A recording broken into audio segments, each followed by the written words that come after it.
custo de vida, emprego e desemprego, cesta básica, tarifas públicas, salário mínimo. Agora, na Brasil Atual, a análise do DIEESE. E nós vamos conversar agora com o diretor técnico do DIEESE, Fausto Augusto Júnior. Bom dia, Fausto.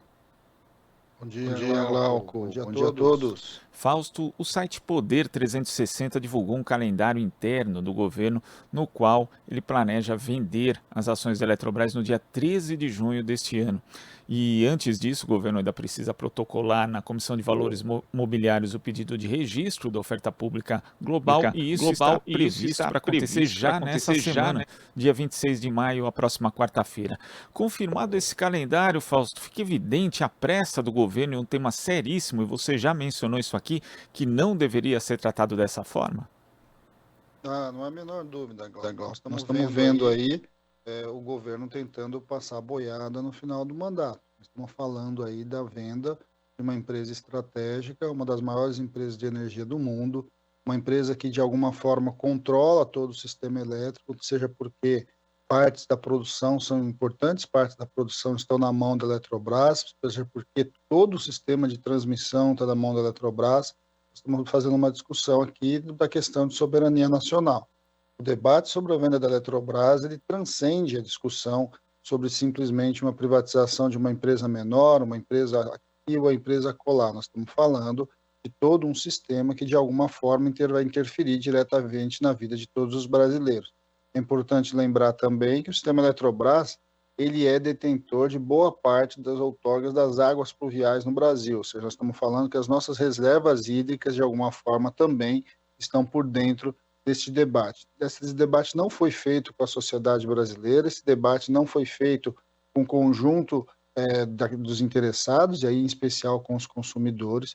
De alguma forma, o governo vai tentando empurrar uma ideia de que a privatização é boa, quando na verdade o que ele quer fazer é aproveitar este momento aí de final de mandato para que de alguma forma coloque aí uma das joias do Brasil simplesmente à disposição do mercado internacional. Nós não sabemos de fato quem vai ser o comprador. A gente está assistindo um processo de privatização que é um processo de abertura de capital, ou seja, essas ações aí serão vendidas na Bolsa de Valores, o governo deixará de ter a maioria do controle acionário dessa empresa e, inevitavelmente, a gente vai assistir mais um movimento de transferência do patrimônio de todos os brasileiros para grupos que nós ainda não sabemos, se serão grupos privados nacionais, se serão grupos privados internacionais, se haverá simplesmente uma pulverização de ações. Tudo isso, de alguma forma, a gente ainda está muito aquém de saber para onde as coisas vão caminhar. O que se sabe é que o governo tem pressa, e o governo tem pressa porque, no final das contas, o governo está acabando.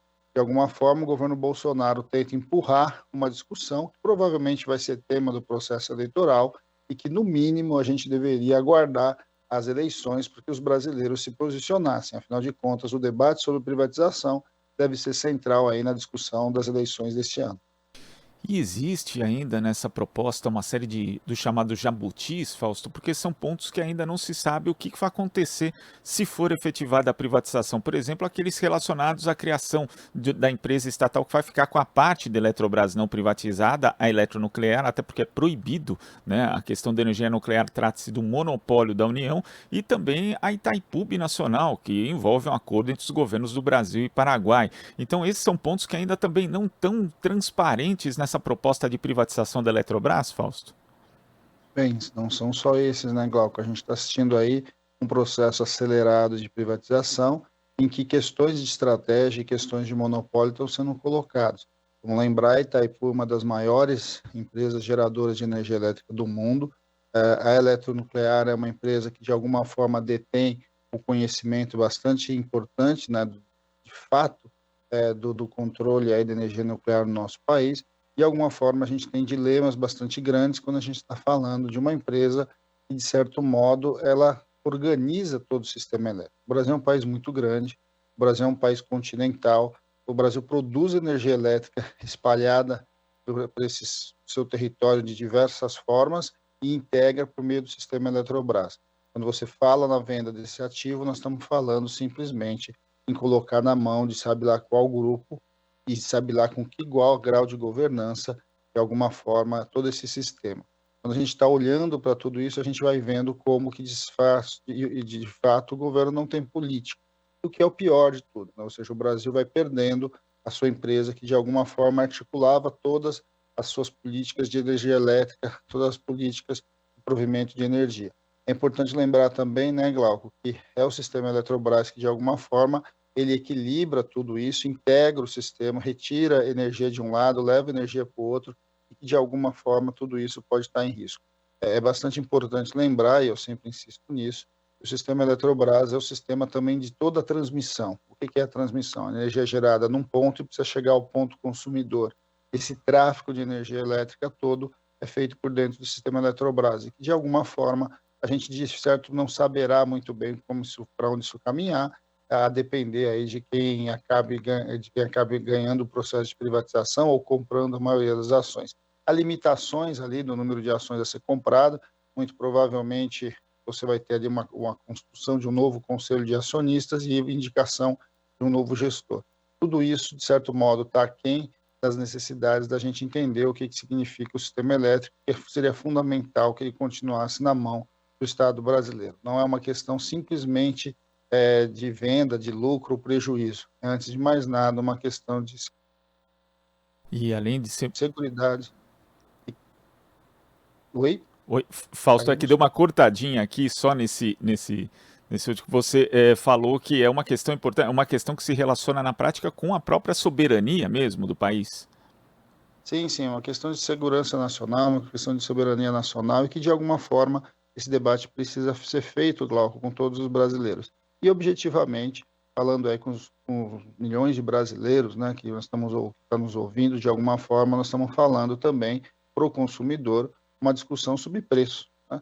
Até porque todos os processos de privatização que a gente tem assistido têm significado aumento do preço e piora da disposição de serviço. Então, acho que esse é um debate que precisa ser feito no conjunto da sociedade. Não se pode vender um patrimônio tão grande, tão fundamental e tão estratégico do Brasil sem, no mínimo, fazer esse debate com a sociedade de maneira muito séria. Agora, Fausto, pegando justamente essa questão do preço, né? A gente já vê os impactos de uma gestão voltada só para o lucro e dividendos dos acionistas. A gente vê esse modelo que está acontecendo agora com a Petrobras, que apesar de ainda ser uma sociedade de economia mista, onde a União é a maior acionária, ela tem hoje uma gestão que é praticamente privada, voltada justamente para os lucros, e é o consumidor que acaba arcando. Agora, temos aí essa perspectiva da privatização da Eletrobras, e isso deve acontecer também, algo bastante semelhante. E, Fausto, a proposta na prática que está sendo colocada para combater essa elevação de tarifa é um projeto de redução, de limitação do ICMS, tanto da gasolina quanto da energia, que deve tirar até 70 bilhões de reais de estados e municípios, praticamente rompendo o pacto federativo. Como é que você vê esse diversionismo do governo, né? Sempre que tem ali algo para proteger os lucros de determinadas pessoas, né? Rendimentos de uma certa elite, você chega e você quer fazer algum tipo de proposta tributária que na prática não resolve o problema. Na prática o que a gente está assistindo, Glauco, é simplesmente uma ilusão, né? Você vai colocando a culpa toda em relação aos impostos, vai construindo essa discussão de que são os impostos que encarecem os produtos, quando na verdade a gente sabe que são as políticas de preço que vão definindo os produtos, que vão incidindo sobre isso, até porque a carga tributária desses impostos é uma carga tributária que já estava, né, já estava antes de todo esse processo de alta de inflação que a gente tem assistido. O que o governo simplesmente vai fazendo é tentando desmontar todo o Estado que foi construído e que, de alguma forma, vai impactar de várias frentes, né? Vai impactar tanto de um lado, quando em relação aos preços propriamente dito, e de outro, vai impactando a vida das pessoas, porque você vai tirando recursos de estados e municípios para fazer a política pública. Fausto, muito obrigado pela sua participação aqui no Jornal Brasil Atual de hoje e até a próxima. Uma ótima semana. Boa semana a todos, Glauco. Bom dia novamente. Bom dia. Conversamos aqui com o diretor técnico do Diese, Fausto Augusto Júnior. Você está ouvindo Jornal Brasil Atual. As notícias que os outros não dão.